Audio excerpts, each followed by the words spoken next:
हरे कृष्णा। हरे कृष्णा। तो हम लोग जो है गुंडीचा मंदिर के बारे में सुनते हैं, है ना, समझते हैं। अब शायद ये पंखा बंद कर सकते हैं, तो कर सकते हैं? नहीं, गर्मी है, 1 नंबर कर दो। तो ठीक है, कोई बात नहीं, चलने दो। गुंडीचा मंदिर के बारे में पढ़ते हैं। हाँ। तो गुंडीचा देवी कौन है, पहले ये बताते हैं आपको। ये राजा इंद्रदुम्न महाराज। इंद्रदुम्न महाराज कौन हुए पूजी, है ना? इंद्रदुम्न महाराज वो हैं जिनके कारण जगन्नाथ जी का स्वरूप दिख रहा है आपको। उससे पहले जगन्नाथ जी चतुर्भुज रूप में थे, नील माधव के रूप में। ब्रह्मा जी के 50 दिन तक, 50 साल तक भगवान इस धाम में नील माधव के रूप में रहते हैं, यानी कि चतुर्भुज, शंख चक्र गदा पद्म। और जब ब्रह्मा जी के 50 साल पूरे हो जाते हैं, तब जो जगन्नाथ जी इस स्वरूप में आ जाते हैं। वो भगवान के स्वरूप में आ जाते हैं, ये आंखें बड़ी, हाथ ऐसे, है ना, इस प्रकार से ऐसा। तो और इंद्रदुम्न महाराज जब भगवान को प्रकट कराया, इवन ब्रह्मा जी ब्रह्मलोक तक गए। इंद्रदुम्न महाराज, ऐसा मत समझिए कि नॉर्मल है, इन ब्रह्मलोक तक चले गए। फिर वापस जब आए तो कई पीढ़ियाँ यहाँ खत्म हो चुकी थी, क्योंकि ब्रह्मलोक का समय और यहाँ के समय में अंतर है। तो वहाँ पर गाल माधव एक राजा हुए थे, उन्होंने यहाँ पर जगन्नाथ जी के स्वरूप को पूजा वूजा कर रहे थे। तो वो वापस आए, फिर इंद्रदुम्न महाराज के सामने भगवान नरसिंह देव प्रकट हुए, कई सारी चीज़ें हुई। और जब भगवान जगन्नाथ जी को उन्होंने स्थापित कर दिया, ब्रह्मा जी ने उनका प्राण प्रतिष्ठा किया, है ना। तो उसके बाद में वरदान मांगा। इंद्रदुम्न भगवान की इतनी सेवा करी ना उन्होंने, इंद्रदुम्न महाराज ने। तो जगन्नाथ जी बोले, मांगो, क्या वर चाहिए तुमको, मांगो, है ना। तो हम शायद कुछ और मांगते। इंद्रदुम्न महाराज ने 2 वर मांगे भगवान से, जो कि एक उनकी सेवा को प्रकट करता है और एक उनके वैराग्य को प्रकट करता है। पहला वर था कि प्रभु, मैं आपको इतना प्रसाद खिलाना चाहता हूँ, इतना प्रसाद खिलाना चाहता हूँ कि हम लोग प्रसाद पाते हैं और फिर हाथ धोते हैं, और हाथ जब सूख जाएं उससे पहले वापस प्रसाद पाने बैठ जाओ। फिर आप प्रसाद पा लो, फिर आपके हाथ धो लो, और हाथ सूख जाएं तो फिर प्रसाद पाने बैठ जाओ। ऐसा कर करके आपको बहुत सारा प्रसाद खिलाने की मेरी तीव्र इच्छा है। तो ऐसा वरदान आप दीजिए। अब ऐसा वरदान कोई मांग, दुनिया में कहीं देखा नहीं मैंने ऐसे किसी को वरदान मांग। कई भक्तों को दर्शन दिए हैं, वरदान मांगे हैं अलग अलग, लेकिन ऐसा वरदान तो किसी ने मांगा नहीं। इसलिए यहाँ पर जगन्नाथ जी खूब प्रसाद पाते हैं भक्त की इच्छा के लिए। ऐसा नहीं कि भगवान खाने के शौकीन है ना, भक्त की इच्छा के लिए, है ना। भगवान तो केले के छिलके खाते हैं अगर प्रेम से खिलाते हो तो, रूखा साग खाते हैं विदुर जी का, है ना। तो भगवान को ये नहीं, भक्त की इच्छा है। मतलब हम लोग यहाँ आते हैं ना तो थोड़े भक्तों की भावना में आइए। भगवान की भावना किसने जगन्नाथ जी को प्रकट किया? इंद्रदुम्न महाराज ने। तो उनके प्रति भावना, उनके प्रति कृतज्ञता, ग्रेटिट्यूड होता है ना एक। One who is not grateful, he is a great fool, है ना, ऐसे बताते हैं। तो ग्रेटिट्यूड होना चाहिए कि मैं क्यों हूँ यहाँ पर, किसके कारण हूँ, कि ये मंदिर कहाँ से आया, किसने बनवाया, कैसे हुआ, कौन कौन लाए। इसलिए हम लोग कल चैतन्य महाप्रभु के बारे में काफ़ी कुछ बताए। तो इससे भी ज़्यादा जो इंद्रदुम्न महाराज ने एक तो ये मांगा, खिलाऊंगा, बहुत खिलाना चाहता हूँ आपको, दिन रात खिलाना चाहता हूँ। शायद कुकिंग में एक्सपर्ट होंगे वो, ऐसा नहीं था, मतलब उनकी बहुत इच्छा थी, राजा थे ना। तो कहते हैं कि जिसके पास धन होता है तो बहुत ऐश्वर्य से सेवा करनी चाहिए भगवान की। फिर उसके बाद में एक दूसरा वर था कि मेरी कोई भी संतान नहीं होनी चाहिए। बताइए, मेरी कोई संतान ना हो, ऐसा भी कोई वर मांगता है ना, है ना। यानी कि माता, उनकी पत्नी का नाम था गुंडीचा। माता गुंडीचा और इंद्रदुम्न महाराज ने आजीवन ब्रह्मचर्य का पालन किया है। इसका मतलब ये भी है, समझ रहे हो, आजीवन ब्रह्मचर्य का पालन किया। और एक ग्रस्त आश्रम के व्यक्ति के लिए लगभग असंभव है। तो इससे समझ सकते कि इंद्रदुम्न महाराज कितने महान भक्त हुए। और उससे भी महान थे उनकी पत्नी माता गुंडीचा, और उनके मंदिर पे आप लोग जा रहे हो, है ना। क्योंकि एक स्त्री के लिए अगर ऐसा, मैं तो कहूँ ये वरदान है कि दंड है ना।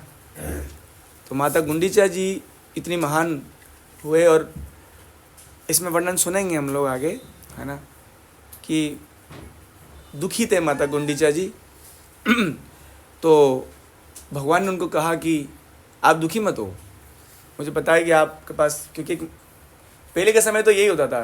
वास्तव में गृहस्थ आश्रम में जाने का एक ही उद्देश्य है, संतान उत्पत्ति, संतान प्राप्त करना, ऐसे संतान जो दुनिया को का उद्धार करे, इस दुनिया को सही मार्ग पे लेके आए, है ना।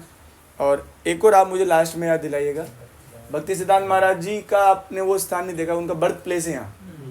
भक्ति सिद्धांत महाराज कौन? जो प्रभुपाद जी गुरु जी थे, हमारे प्रभुपाद जी के गुरु जी भक्ति सिद्धांत, उनका जन्म स्थान यही है। और वो जन्म स्थान का वो मंदिर भी है बहुत सुंदर। हाँ, मतलब जो ग्रांड रोड है ना, उस ग्रांड रोड पे ही है, बिल्कुल सामने ही। तो हम लोग वहाँ पर भी चलेंगे एक बार, उनकी कृपा प्राप्त करेंगे। क्योंकि अगर हम लोग यहाँ आए और उनके जन्म स्थान पर, जैसे बहुत इच्छा होती है ना लोगों की कि यार भगवान कृष्ण के जन्म स्थान में जाएं, सबकी इच्छा होती है ना।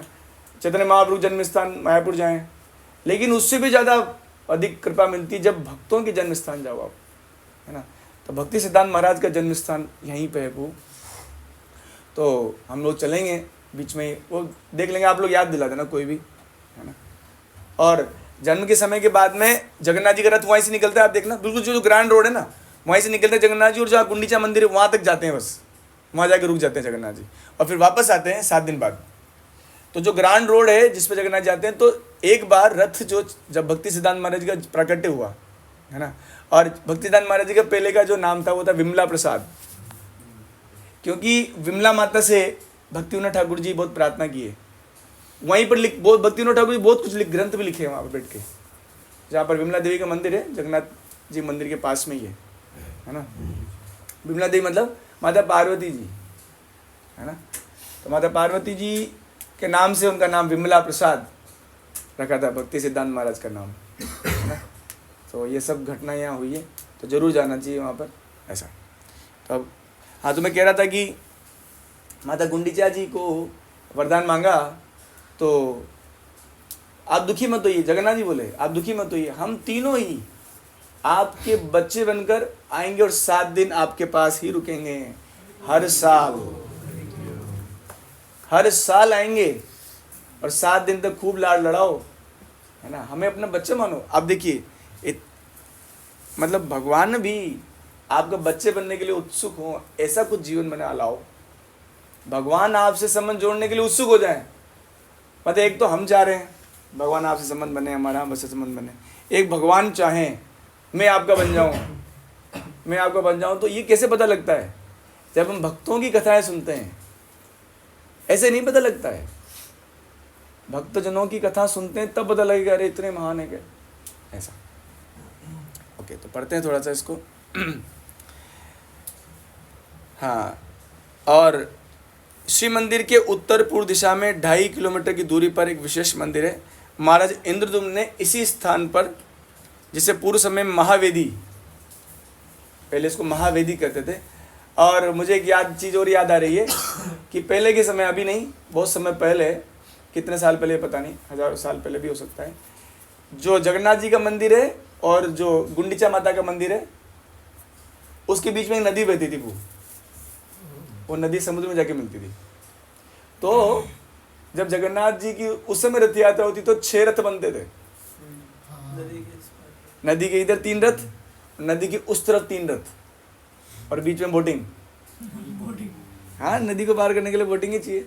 अभी जैसे हम लोग जाएंगे मायापुर, तो वहाँ पर आप देखेंगे गंगा जी, इतना बड़ा फ्लो है गंगा जी का, तो बोट से ही जाना पड़ता है, वो क्रॉस करना पड़ता है, ऑप्शन ही नहीं है। कई बार हम बोटिंग करेंगे, रेलवे स्टेशन से बोटिंग है ना, तो बोटिंग बहुत है वहाँ पर। नवद्वीप है ना, द्वीप है, तो बोटिंग होगा। यस, तो महावेदी कहते हैं। यहाँ बता रहे हैं कि 1000 अश्वमेध यज्ञ संपन्न किए थे उन्होंने, जिस स्थान पर आप लोग भी जाने वाले हो, है ना। किसने किए थे? इंद्रदुम्न महाराज जी ने, है ना। यहीं पर दारू, मतलब लकड़ी का लट्ठा के द्वारा भगवान जगन्नाथ, बलदेव एवं सुभद्रा के विग्रहों का निर्माण किया गया था। कहाँ किया गया था?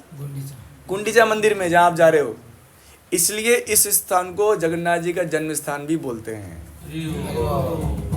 जहाँ आप जाने वाले वो जन्म स्थान है जगन्नाथ जी का। वहीं पर जगन्नाथ जी के विग्रह बनाए गए थे, स्वरूप में आए थे। नहीं तो जगन्नाथ जी ने तो इंद्रदुम्न महाराज को बोला था कि एक लट्ठा आएगा, और लट्ठा ऐसा था कि राजा इंद्रदुम्न ने हाथ ही लगा दिए, उठ नहीं रहा है वो लट्ठा। वो जो बहुत बड़ा लट्ठा आया था, उठ नहीं रहा है वो, सब ने खींच लिया, नहीं उठ रहा है। फिर एक जब जगन्नाथ जी नील माधव के रूप में थे, तब उनके एक सेवक थे भगवान के विश्वावसु, जो कि सबर जाति के थे, ST/SC क्लास। लोग कहते हैं कि भगवान जगन्नाथ जी इतने महान है कि वो सबको मौका देते हैं, और जो होते नहीं नीच मानते हैं उनको, नहीं, जगन्नाथ जी बोलते सबर क्लास नहीं, सबर जाति ने ही जगन्नाथ जी की इतनी सेवा करी। और अभी भी इसलिए जो है जगन्नाथ जी रथ यात्रा में ब्राह्मण लोग सेवा नहीं करते, सबर जाति ही सेवा करती है। लगभग एक महीना पूरा ब्राह्मणों की एंट्री, वो भी, और वो इतना उनका हो जाता है एक महीने में कि साल भर का खर्चा निकल जाता है। तो भगवान सब पे विशेष जगन्नाथ जी, इसलिए वो जगन्नाथ है ना। तो जन्म स्थान है ये, बर्थ प्लेस है, कौन सा? गुंडीचा मंदिर। हाँ, और यहाँ पर वैष्णव, गौड़ीय वैष्णव से सुंदराचल भी बोलते हैं, है ना, क्योंकि यहाँ पर वृंदावन जैसा स्वरूप नजर आता है। बहुत सुंदर स्थान है, अंदर जाओगे ना आप तो ऐसा लगेगा कि वहाँ कितना पीसफुल है। और अगर अंदर जाने देंगे आपको तो यह स्थान हरे भरे वृक्षों से घिरा हुआ है, और नारियल के ऊंचे ऊंचे यहाँ पर पेड़ हैं। यस, और ये बताया कि इसमें 2 दरवाजे हैं। तो एक जब रिटर्न रथ यात्रा आती है तो उसको बोलते हैं बाहुड़ा। क्या नाम है? नाम है, उड़िया में इसको बोलते हैं बाहुड़ा। रिटर्न यात्रा को बाहुड़ा बोलते हैं। तो ये उसमें पूरा बताया कि कैसे कैसे जगन्नाथ जी पुत्र बने। हाँ, और भगवान जगन्नाथ अपने भ्राता बलराम और सुभद्रा देवी समेत 9 दिनों के लिए शिव मंदिर से बाहर आते हैं, और हाँ 7 दिन तक गुंडीचा मंदिर के अंदर। इसका मतलब ये होता है कि एक दिन लगता है, एक दिन आने का, तो मतलब एक दिन तो लगता ही है हाँ भगवान को। जबकि आप लोग तो सिर्फ 10 मिनट में हो जाओगे, यहाँ से जाओगे देखना आप 10 मिनट में पहुँच जाओगे। एक दिन पूरा। और कभी कभी अगर कोई महान भक्त आ गया तो गाड़ी रुक जाती है। जैसे मैंने सुना कि जब भक्ति सिद्धांत महाराज का जब जन्म हुआ था, और जब वो छोटे ही थे, मतलब 6 महीने के, कुछ बहुत छोटे, तो उस समय रथ रुक गया उस जगह पर जहाँ पर भक्ति सिद्धांत महाराज का जन्म स्थान है, और रथ आगे नहीं बढ़ा, है ना, कुछ 2-3 दिन तक नहीं बढ़ा। तब भक्ति सिद्धांत महाराज जी जो छोटे विमला प्रसाद थे, उनको उनकी माला आई, जगन्नाथ जी के चरणों में रखा, जगन्नाथ जी की माला उनके ऊपर आई, और फिर रथ चलने पड़ा। तो इस बात से भक्ति विनोद ठाकुर जी, जो कि भक्ति सिद्धांत महाराज के पिताजी थे, हमारी गुरु परंपरा में 3 नंबर पे आते हैं, 4थे नंबर पे, 4th नंबर पे, तब उनको प्रूव हो गया ये वही बालक है जिसको मैंने भगवान से मांगा था। भक्ति विनोद ठाकुर जी उस समय वैष्णव संप्रदाय के लोगों को मतलब सहजियापन ज़्यादा आ गया था, है ना, मतलब बहुत मतलब वैष्णव लोग कहते बोले सबसे बेकार लोग वैष्णव हैं, ऐसा करके मानते थे। भक्ति विनोद ठाकुर जी स्थापित किए वैष्णवता बहुत ऊंची चीज़ है, लेकिन कैसे करें, मैं तो बहुत बिजी हूँ। तो उन्होंने मांगा भगवान से कि मुझे एक ऐसा संतान दो।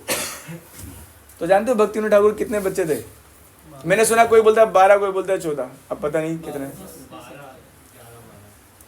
मतलब लेस देन 12। तो 12 बच्चे थे उनके पास, बताओ। और उसमें से लास्ट वाले विमला प्रसाद। आप सोचिए कि गृहस्थ आश्रम में इतने बच्चे तो होने ही चाहिए, इसका मतलब है दैट इज ऑनेस्ट गृहस्थ। Honest is best policy. तो मैं समझ चाहता हूँ, मतलब किसी को दुख तो नहीं होगा मेरी बात से, बट मैंने बताया आइडियल ग्रस्त क्या होता है। बट कोई बात नहीं, आइडियलिटी को नज़दीक पहुँचो थोड़ा, है ना। लोग गृहस्थ आश्रम में चले जाते हैं, लेकिन गृहस्थ आश्रम की वो वैल्यू नहीं समझते। मतलब वहाँ के आप उसमें से 5 ब्रह्मचारी तो 5 बच्चे तो मंदिर को देने हैं आपको, और 5 अपने पास रखो, कोई प्रॉब्लम नहीं। हाँ, तो यस, तो ठीक है। अब हम लोग आगे चलते हैं गृहस्थ टॉपिक से। तो यहाँ बता रहे हैं कि 7 दिन तक जो है, सुनिए, 7 दिन तक भगवान जो है जगन्नाथ जी, बलदेव, सुभद्रा मैया, सुदर्शन जी गुंडीचा मंदिर में ही रहते हैं, है ना। और देखो यहाँ पर बता रहे हैं इन 7 दिनों में जगन्नाथ जी वहाँ रहते हैं। अगर आप उनका एक बार दर्शन करो तो जगन्नाथ जी के 10 दर्शन के बराबर है। तो ये आपका सौभाग्य नहीं है, क्योंकि आप रथ यात्रा के टाइम नहीं आए हो 10 बार दर्शन करने के। और ये लिखा हुआ है नीलाद्रो शतवर्षाणि गुंडीचा मंडप दिने, है ना, बता रहे हैं।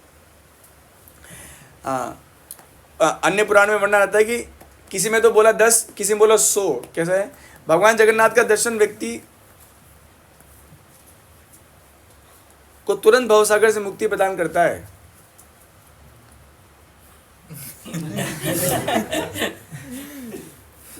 तथा यहाँ का एक बार दर्शन भी मंदिर के सैकड़ों बार दर्शन के समान है। और इसीलिए एक श्लोक भी कोट किया, नीलाद्रो शतवर्षाणि गुंडीचा मंडप दिने।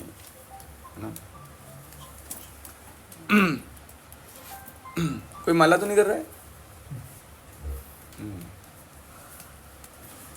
और यहाँ पर बता रहे हैं कि वो वाला प्रसाद जो जब जगन्नाथ जी वहीं रहेंगे तो वहां पर भी ऐसे किचन है। तो अगर आपको दर्शन खुलेंगे तो आपको किचन देख सकते हो, क्योंकि इस समय मुझे पता नहीं अभी क्या है वहाँ स्थिति। हम लोग कई बार गए अंदर, जैसे यहाँ तो किचन नहीं देखने देते ना, वो किचन कैसा होता है, कैसे इतना भगवान का प्रसाद बनता है। लेकिन वहाँ इस समय अगर ओपन होता है तो किचन देखने को देते हैं वहाँ पर, क्योंकि जगन्नाथ जी 7 दिन रहेंगे तो ऐसा तो है नहीं कि यहाँ से प्रसाद ले जाएंगे। तो वहाँ जगन्नाथ जी के वहीं पर किचन है, तो वहीं भोग लगता है और वहीं से वहाँ पर भी अलग से सुविधा है। लेकिन उसमें से बता रहे हैं कि वो विमला देवी को भोग नहीं लगता हो, क्योंकि विमला देवी तो यहाँ पर है, ऐसा। अब चैतन्य महाप्रभु जी जब भगवान वहाँ आने वाले हैं तो साल भर वो जो है मंदिर जाले लगते हैं, मतलब ये समझो आप, है ना। वहाँ पर सब धूल वूल जमे रहते हैं। तो साल में एक बार सफाई होती है वहाँ पर, और एक बार चैतन्य महाप्रभु स्वयं अपने पार्षदों के सहित वहाँ जाके सफाई आयोजन में लगे। इस लीला को कहते हैं गुंडीचा मार्जन लीला, है ना। तो उसको थोड़ा सा पढ़ते हैं, वैसे बहुत डिटेल में लीला है, बट हम शॉर्ट में करेंगे उसको। रथ यात्रा के एक दिन पूर्व इस मंदिर का मार्जन किया जाता है। चैतन्य चरित्रा में वर्णन आता है, जगन्नाथ रथ यात्रा महोत्सव निकट आ पहुंचा तब चैतन्य महाप्रभु ने काशी मिश्र और जगन्नाथ की देखरेख करने वाले और सार्वभौम को बुलाया, आओ, क्योंकि ये दोनों लीडर्स थे, है ना। काशी मिश्र कुलगुरु हैं और सार्वभौम जी भी बहुत बड़े प्रकार पंडित। अच्छा, वो मैंने सुना हेड पुजारी जगन्नाथ मंदिर के, टेम्पल हेड थे, है ना, प्रेसिडेंट मान सकते हो आप, सार्वभौम। तो दोनों को बुलाया। क्यों बुलाया? जब वे तीनों आ गए तो महाप्रभु ने उनसे गुंडीचा मंदिर की धुलाई करने की अनुमति मांगी। अब आप देख सकते हो चैतन्य महाप्रभु का हम्बल एटीट्यूड, भले ही वो भगवान है फिर भी अनुमति मांग रहे हैं कि, है ना, कि आप परमिशन दीजिए प्लीज एक बार, ऐसा। गुंडीचा मंदिर की धुलाई करने की महाप्रभु की याचना सुनकर, अर्थात मंदिर के निरीक्षक ने कहा, जो जब उनको पता लगा कि क्योंकि हर बार तो क्या होता था कि उनके अलग सर्वेंट्स होते थे, तो उनको तो लगा यार हमारी तो सेवा ही गई, क्योंकि चैतन्य महाप्रभु हर बार तो नहीं, इस बार, अब इसमें कौन से बार का पता नहीं, या ऐसा भी हो सकता है कि चैतन्य महाप्रभु हर साल जाते होंगे। तो वहाँ के जो सर्वेंट्स थे, जो उनकी सेवा तो भाई एक साल में एक ही बार आती है। तो वो लोग बोले सारे चैतन्य महाप्रभु से, हे महोदय, अरे हम सब भी तो आपके सेवक है। कौन बोल रहे हैं? जो मंदिर के सारे सेवा करने वाले भक्त हैं, साफ सफाई वाले। आप जो भी इच्छा करेंगे उसे हम पूरा करना हमारा कर्तव्य है। राजा ने मुझे विशेष आदेश दिया है, जो आप आज्ञा दें मैं तुरंत पूरा करूं, है ना। भाई राजा ने हमको बोल दिया है कि आप, अब हम आपके सेवक हैं, है ना। गोविंद, क्या हो रहा है? तो रेस्ट करा दो उनको अभी, नहीं नीचे ले जाओ, रेस्ट करा दो, ऐसा कोई जरूरी नहीं क्लास बैठना। नहीं bruh, no need bruh, health is important. चाहो तो रेस्ट कर लो, ओके ओके। तो हे प्रभु, मंदिर की धुलाई करने की सेवा आपके योग्य नहीं है, चैतन्य महाप्रभु को कहा। फिर भी यदि आप चाहते हैं तो इसे हम आपकी सेवा लीला के रूप में स्वीकार करेंगे, मंदिर की धुलाई करने के लिए अनेकों घड़ों और झाड़ुओं की आवश्यकता होगी। दो चीज़ चाहिए, एक तो सूखी सफाई, एक गीली सफाई, है ना। तो सूखी सफाई तो झाड़ू से होगी और गीली सफाई घड़ों से होगी। तो आदेश दीजिए, मैं ये सारी चीज़ें तुरंत ला देता हूँ आपको।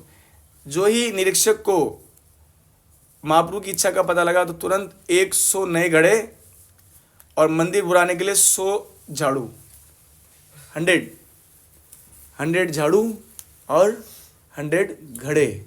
ये भगवान की सेवा में दोनों ही भगवान है, एक चल भगवान है, एक अचल भगवान है ना। अगले दिन भोर होते ही महाप्रभु ने अपने संगियों को अपने साथ ले लिया और अपने हाथ में सब, मतलब भक्तों को सिर्फ कीर्तन ही नहीं करना चाहिए, ये चैतन्य महाप्रभु की लीला समझाती है, उनको मंदिर मार्जन भी करना चाहिए, नहीं तो ये लीला क्यों करते भगवान, है ना। ऐसा। और भगवान ने स्वयं सबके शरीर पे चंदन लगाया और भगवान ने सबको एक एक झाड़ू दिया और इस प्रकार से चैतन्य महाप्रभु जी उनका अच्छी तरह से छतों की सफाई करने लगे, सिंहासन को किया और हाँ, सब बहुत बड़ा है। आप देख के आओगे जब, मंदिर बहुत बड़ा मंदिर है, उसको सफाई करने में भी काफ़ी टाइम लग सकता है। एकदम हमारा डीटीज का रूम होता है, एक रूम साफ करने में कई बार हमको एक दिन लग जाता है। लेकिन तो जो वो मंदिर जो कि 11 महीने से बंद पड़ा है, उसमें कितना क्या हो जाता होगा, है ना। यस, हाँ। चैतन्य महाप्रभु ने कंपटीशन रखा था कि जो जितना कचरे का ढेर ज़्यादा लगाएगा, ऐसे करके कचरों का ढेर, है ना। और मैंने इसमें तो नहीं पढ़ा क्योंकि मेरे पास टाइम था, कम था, तो उसमें बोले थे कोई किसी से बात नहीं करेगा, सिर्फ कृष्ण कृष्ण बोलेंगे सब, है ना। नो प्रजल्प, है ना, नो गप्पा लगाना, सिर्फ सब लोग कृष्ण कृष्ण बोलेंगे। तो बेचारे कुछ लोग, सबको नहीं होता, जब हेल्थ इतना अच्छा नहीं होता, किसी की शक्ति नहीं होता, तो बेचारे वो परेशान है, कब तक करेंगे। तो चैतन्य महाप्रभु खुद लगे और बहुत, चैतन्य महाप्रभु का जो कचरे का ढेर था सबसे बड़ा था, उन्होंने सबसे ज़्यादा कचरा इकट्ठा किया। ऐसा। मैं लास्ट में चलता हूँ बुझी। हाँ, यस।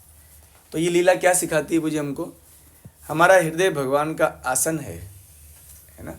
हमारे हृदय में ठाकुर जी वास करते हैं, परंतु जब तक हमारा हृदय सभी भौतिक मलिनताओं, छल कपट, कुटिलता, भौतिक भोगों की इच्छा, भौतिक मुक्ति की इच्छा, यश, गौरव, पूजा, प्रतिष्ठा की चाह से शुद्ध नहीं होता, भगवान वहाँ वास नहीं करेंगे, है ना। भगवान वहाँ पर वास नहीं करेंगे, है ना। तो रथ यात्रा से पहले का दिन, ये गुंडीचा मंदिर का, ये हमको सिखाती है कि अगर हम चाहते हैं कि भगवान हमारे हृदय में वास करें तो हमें उनको, हमारे हृदय को स्वच्छ करना होगा।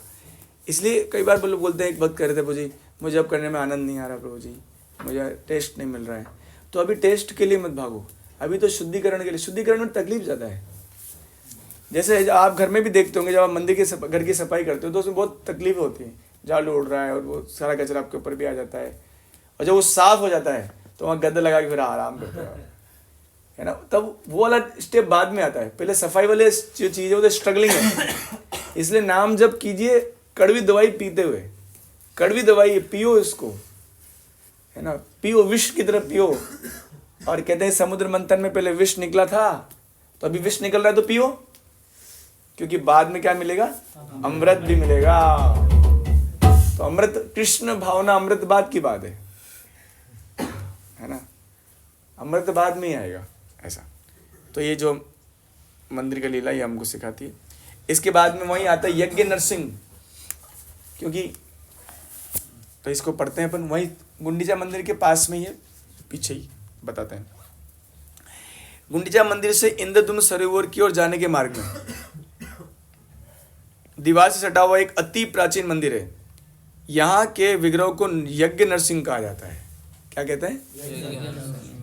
महाराज इंद्रदुम्न जब अवंती से उड़ीसा आए, एक्चुअली मतलब जब इंद्रदुम्न महाराज क्या एक बार सभा में पूछे किसी को कि बहुत तो भगवान के भक्त थे कि मैं साक्षात दर्शन कहाँ कर सकता हूँ, अपनी आँखों से भगवान के दर्शन करना चाहता हूँ।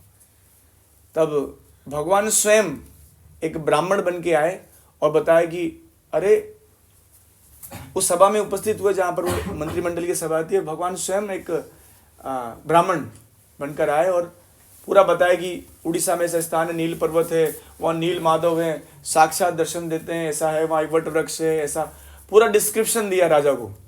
और इंद्रदुम्न महाराज अवंती में, मतलब उज्जैन यहाँ से बहुत दूर है, उज्जैन रहते थे इंद्रदुम्न महाराज। तो उज्जैन से यहाँ आए थे और उज्जैन में आने से पहले उन्होंने अपने एक भक्त को भेजा था, उनका नाम क्या था? विद्यापति।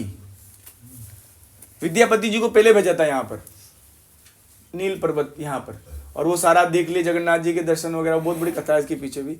जब उनका शादी भी, विवाह भी हुआ और वो सब हुआ।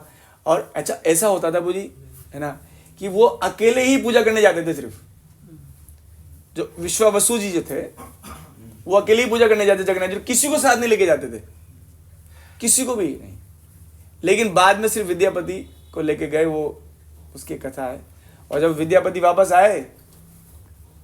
आ गए उज्जैन, है ना, और उनको बताया इंद्रदुम्न महाराज को ऐसा ऐसा हुआ है, तो पूरा का पूरा नगर ही शिफ्ट हो गया। वो यहाँ उस नगर ही खाली हो गया। इंद्रदुम्न महाराज चले तो पूरा नगर ही चल पड़ा इंद्रदुम्न महाराज के साथ। सब लोग उड़ीसा के बसे थे बाद में। So that is greatness. तो बता रहे हैं कि महाराज इंद्रदुम्न जब अवंती से उड़ीसा आए, तब नारद जी के आदेश पर उन्होंने 1000 अश्वमेध यज्ञ किए। यज्ञ से पूर्व उन्होंने इस नरसिंह विग्रह की आराधना पूजा से उन्हें संतुष्ट करके भगवान जगन्नाथ की स्थापना की थी। मतलब ये जो भगवान नरसिंह देव उन्होंने प्रकट किए, वो जो 1000 अश्वमेध यज्ञ, 1000 अश्वमेध यज्ञ में ऐसा तुमने बोला 1000 अश्वमेध कितना होता है? बहुत ज्यादा लंबा समय है। 100 में तो इंद्र की पोस्ट मिल जाती है। हाँ तो इसमें तो 1000 लिखा है। 100 अश्वमेध यज्ञ पर इंद्र की पोस्ट मिल जाती है। आप करने के एलिजिबिलिटी हो जाती है। इन्होंने 1000 अश्वमेध यज्ञ किए, बताइए सतयुग में। तो कितना लंबा टाइम इंतजार। नहीं सतयुग का है सब।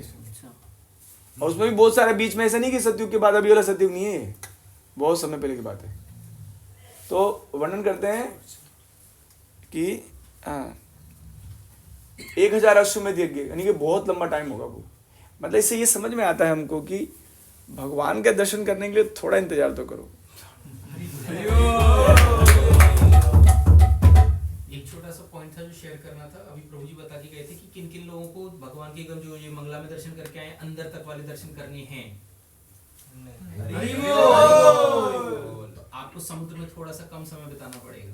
3:30 बजे जब ध्वजा फहराते हैं ना, तो उस टाइम पे अंदर जाते हैं, काष्ठ दर्शन होते हैं। तो आधा 1 घंटे का, हाँ मतलब कम से कम उससे आगे जाओगे, पर आधा 1 घंटे का ही टाइम है वो। 3:30 बजे से स्टार्ट हो जाएगा। तो समुद्र को हरे कृष्णा। तो 1000 अश्वमेध यज्ञ हुए इंद्रदुम्न महाराज के, है ना। इसका मतलब एक लीला है, ये सिखाने के लिए कि इतना कम से कम इतना इंतजार तो करो। तो हम लोग कैलकुलेशन करेंगे अभी 1 अश्वमेध यज्ञ में कितना टाइम लगता है। कोई व्हाट्सएप पे देखो, कहीं पूछो किसी को, मुझे बताना थोड़ी देर में। यस, आगे बताते हैं। पुराणों में कहा गया कि यज्ञ कुंड में ये नरसिंहदेव प्रकट हुए, यानी कि वो 1000 अश्वमेध यज्ञ के उससे पहले एक और यज्ञ होता जिसमें से ये नरसिंहदेव प्रकट हुए, जिनके सिर पर अनंत देव और माता लक्ष्मी जी भी साथ में आए थे। और बाद में उन्होंने विग्रह का रूप धारण कर लिया। मतलब पहले तो नरसिंह भगवान मतलब साक्षात दिख रहे थे पर्सन के रूप में, बाद में विग्रह बन गए और वो विग्रह वहीं पर है अभी, जो आप दर्शन करने जा रहे हो अभी। बढ़िया है ना। लग रहा है मुझे भी जाना पड़ेगा जी। नरसिंह भगवान के तो मतलब अपन को 12 महीने दर्शन होते हैं ना। हाँ, ये एक बात और भी है। और एक और बात बताता हूँ आपको। जब अपने वहाँ पर जो नरसिंह देव है, मंदिर वाले अपने जगन्नाथ मंदिर में, हाँ, तब उसमें से बताते हैं कि भगवान जब अनवसर समय होता है, जब भगवान दर्शन नहीं देते स्नान पूर्णिमा के बाद, तो उस समय 15 दिन तक जो उनको बोलते हैं अलारनाथ नहीं, सेवा पूजा भगवान की जगन्नाथ जी कहाँ चलती है। वो जो नरसिंह देव, उनका नाम क्या था, भूल गया। आदि नरसिंह, यस, जो मुक्ति मंडप के पास में जो है आदि नरसिंह, है ना, उनका दर्शन वहां पर सेवा पूजा होती है भगवान की। उन 15 दिनों में, क्योंकि 15 दिन ठाकुर जी बीमार हो जाते हैं, तो वो सारी सेवा पूजा अंदर चलती है नरसिंह भगवान की। और रथ यात्रा वाले टाइम पे मतलब रथ यात्रा टाइम नहीं, उन नरसिंह भगवान ये नहीं, इधर इनकी अनवसर टाइम पे, मतलब बीमार पड़ते हैं। जब बीमार पड़ते हैं। मंदिर के जो पीछे जो नरसिंह यस, आदि नरसिंह भगवान। मंदिर के पीछे जो हाँ ऊपर चढ़ के हाँ यस। स्कंद पुराण में, हरे कृष्णा, स्कंद पुराण में ये भी वर्णन आता है कि नारद मुनि अपने साथ नरसिंह देव को आकाश मार्ग से लाते हैं। अभी एक और कई वर्णन है, और श्री जगन्नाथ भगवान की स्थापना से पूरी इनको स्थापित किया जाता है ना। तो और अब बता रहे हैं इस मंदिर में 2 नरसिंह देव हैं, जो आप जहाँ जाओगे अभी गुंडीचा मंदिर के पीछे जो नरसिंह भगवान का मंदिर है, एक के पीछे एक है। शान नरसिंह जिनकी मनुष्य की तरह मुखाकृति है, जिनको देखने मात्र से व्यक्ति की सारी चिंताएं, निराशा और क्रोध पूर्णतः नष्ट हो जाता है, वो है शांत नरसिंह है। एक बता रहे हैं इसमें कि एक काला पहाड़ नामक एक मुस्लिम थे। काला पहाड़ नाम सुना? काला पहाड़ एक मुस्लिम का नाम है, जो कि मंदिरों को तोड़ने के लिए जाना जाते थे उस समय। जैसे औरंगजेब मंदिरों को तोड़ने के लिए जाने जाते हैं। कई मुस्लिम शासक हुए, लेकिन इतना मतलब ज़्यादा, मतलब मंदिरों को तोड़ दो ये सब। तो ये काला पहाड़ भी ऐसे थे, है ना, मंदिर को तोड़ के पहाड़ बना देते थे। एक मुस्लिम विनाशक थे जिन्होंने अनेक मंदिर विग्रह आदि को तोड़ डाल, विग्रहों को भी तोड़ डालते थे, बड़े खतरनाक।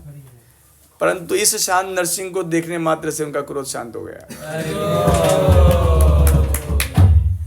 जिसके फलस्वरूप वो मंदिरों को नष्ट नहीं कर पाया।